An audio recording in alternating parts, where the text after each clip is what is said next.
Students, how are you. शुरू करते हैं आज का टॉपिक।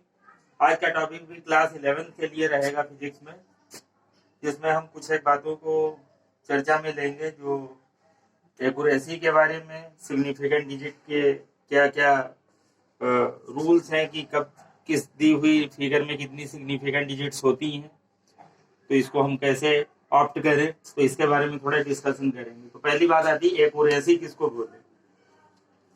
जो स्टैंडर्ड वैल्यू जो या ट्रू वैल्यू जिसको कहते हैं, जो हमें मालूम है ऑलरेडी, उसके कितना करीब तक कोई हमने मेजरमेंट कर रखी है, जितना करीब तक कोई मेजरमेंट कर रखी है वो उसकी क्या कहलाएगी, एक्यूरेसी कहलाएगी। यानी how close the measured value to the true value.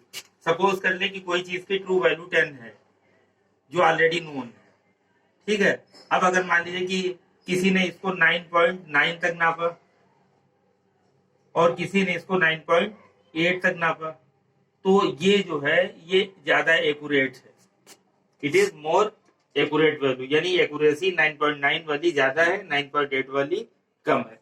लेकिन यहीं पे थोड़ा सा फर्क करते हैं। मान लीजिए डेसिमल की एक प्लेस तक नापी गई है और ये डेसिमल के 2 प्लेस तक नपवा दे। देखिए, अब हम दोनों पे चर्चा करते हैं।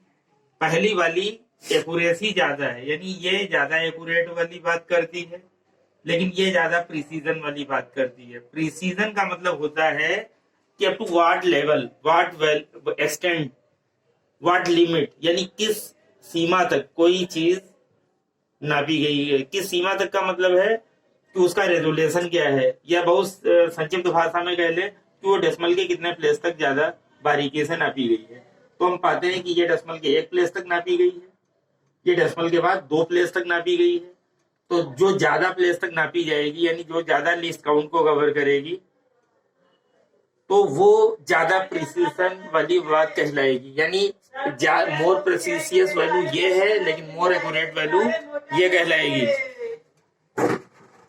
तो उस हिसाब से हम पाते हैं कि ये एक्यूरेट ज्यादा है और ये ज्यादा प्रिसीजन वाली वैल्यू बनती जाके। तो आप ये बात समझ गए होंगे कि एक्यूरेसी यानी how close the measured value to the true value, and precision up to what extent और what limit to which the measurement is taken. तो आप ये ध्यान जरूर रखें, it is not necessarily that more accurate value is more precise. ये कोई आवश्यक नहीं कि जो ज्यादा एक्यूरेसी रखती है वही प्रिसीजन भी ज्यादा रखे। ये हमने एग्जांपल में अभी देख लिया ऊपर कि हमारी जो ट्रू वैल्यू थी यानी स्टैंडर्ड वैल्यू थी 10 थी, और हमने 9.9 को ज्यादा एक्यूरेट पाया, तो यही ज्यादा एक्यूरेट थी, तो सोचे कि यही ज्यादा प्रिसीजियस भी हो सकती थी, लेकिन नहीं, प्रिसीजियस हमने इसका कहा। तो इसका मतलब ये भी ना लगा लें कि जो ज्यादा एक्यूरेट है वो कभी प्रिसीजियस नहीं हो सकती है।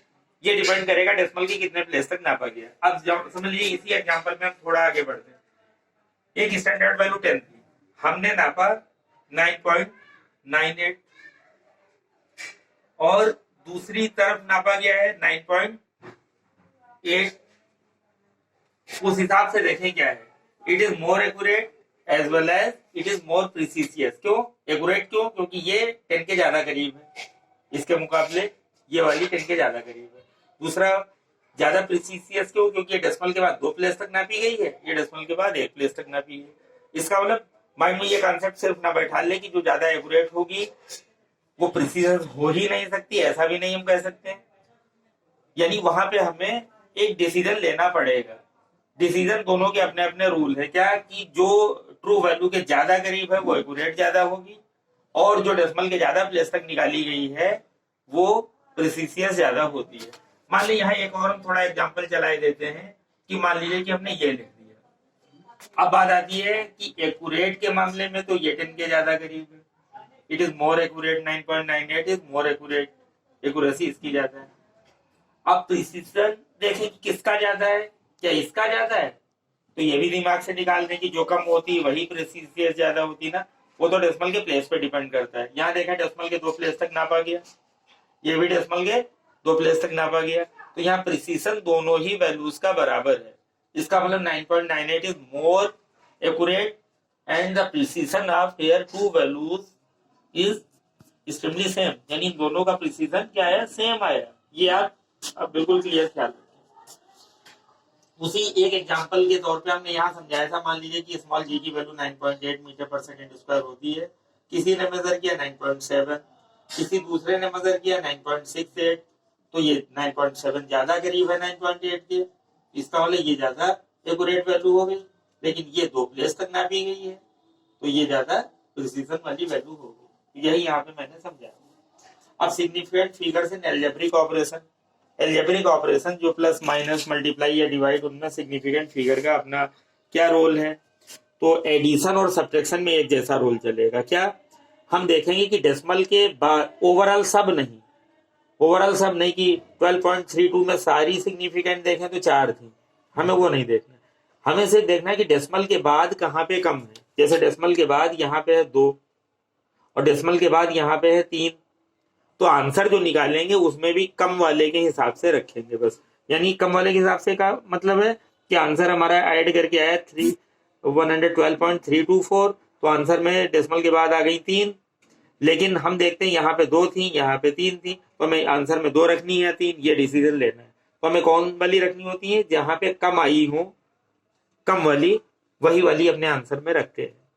कहाँ पे, डेसिमल के बाद में जो कम आई हो। तो हमारा वैसे तो आंसर ये भी ना जनरली, लेकिन but in significant figure answer is 112.32, क्योंकि 2 प्लेस तक ही रखा। यही सब्ट्रैक्शन में लागू रहेगा, यही एडिशन में लागू रहेगा। यानी addition and subtraction follow the same rule. और वो रूल क्या है, डेसिमल के आफ्टर हमें देखना होता है कि किसमें कम है, जिसमें कम है वही हमें आंसर में रखना है। और ठीक इसी तरीके से मल्टीप्लाई और डिवीजन में एक रूल चलेगा एक जैसा। हमने एक सब्ट्रैक्शन का भी एग्जांपल ले लिया, जैसे सब्ट्रैक्ट कर दिया तो हमारा आंसर यहाँ पे डेसिमल के बाद 2 है या डेसिमल के बाद 4 है, तो हम आंसर में 2 ही रखेंगे।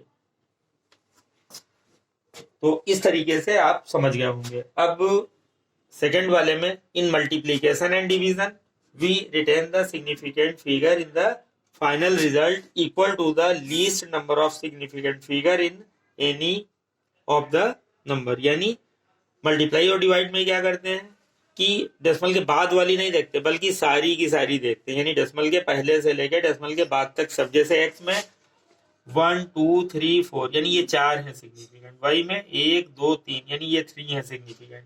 अब इनका प्रोडक्ट ले ले x इंटू वाई, जो कि आया इतना। अब यहाँ भी हमें कितनी रखनी है, वहां 4 थी, यहाँ 3 थी। डेसिमल के बाद नहीं देखते यहाँ, या पूरे पे देखते हैं। मल्टीप्लाई और डिवाइड में पूरे पे देखते हैं, एडिशन और सब्ट्रैक्शन में डेसिमल के बाद पे देखते हैं। तो यहाँ डेसिमल के बाद वाला चांस नहीं होता है, पूरे पे देखते हैं। यानी ये 3 है, ये 4, तो 3 ही हमको आंसर में रखनी है।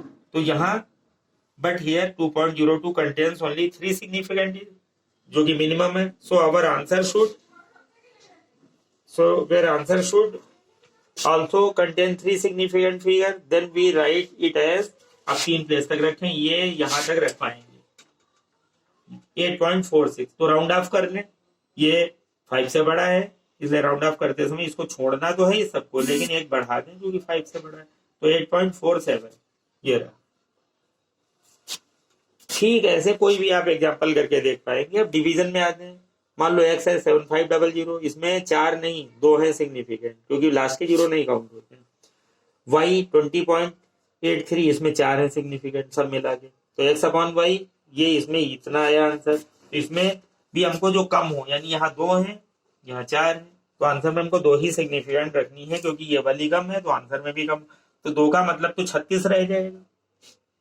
तो 36 तो लिखेंगे नहीं, क्योंकि 360 पॉइंट कुछ आंसर है, इसलिए हमको ऐसी दशाओं में क्या करना पड़ता है, पहले हम 10 की पावर में रिटेन इसको कर लें।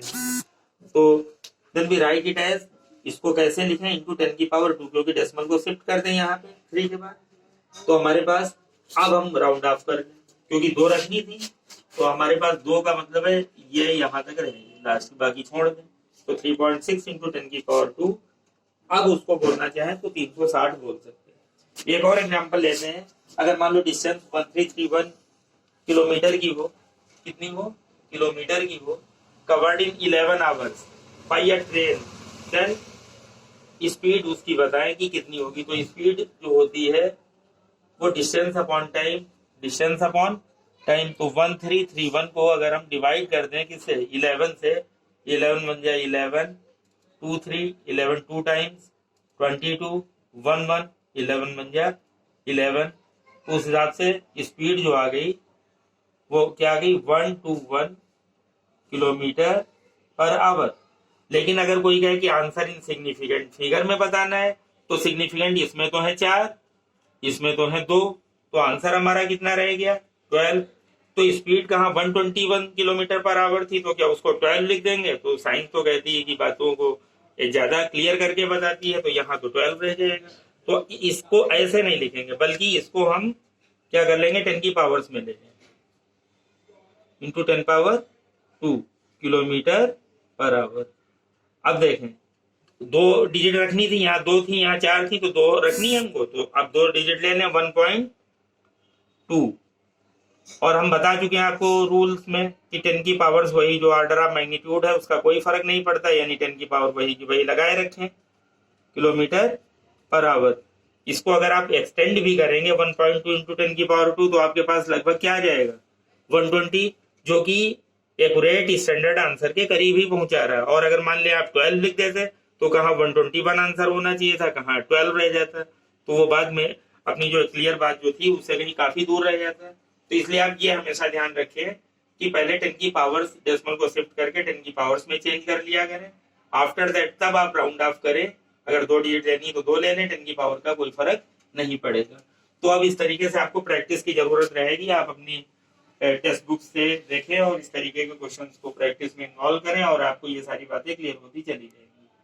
और इस वीडियो क्लिप को देखें, अगर आपको अच्छी लगती है, ठीक लगती है, तो लाइक और सब्सक्राइब करना ना भूलें, ताकि इन फ्यूचर जो और भी कोई भी क्लिप डालते रहे तो आपको अपडेट्स मिलते रहे। Okay, thank you, have a nice day.